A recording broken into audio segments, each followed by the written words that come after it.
dito? Natural. Bahay ko to eh. Nasaan po si Itay Nelson? Si Nelson? Wala siya rito. At hindi siya dito nakatira. Pero, hindi po ko naniniwala sa inyo eh.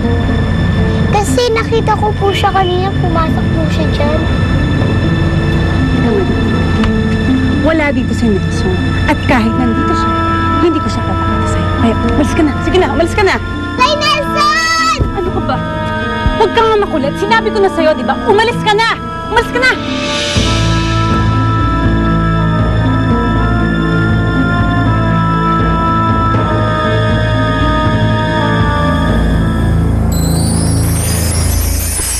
Alam mo, hindi ako makapaniwala dun sa dati kong asawa. Hindi man lang niya ako pinaglaban. Sabihin mo sa nanay mo, huwag siyang desperada. Gagamitin ka pa niya para agawin sa akin si Nelson?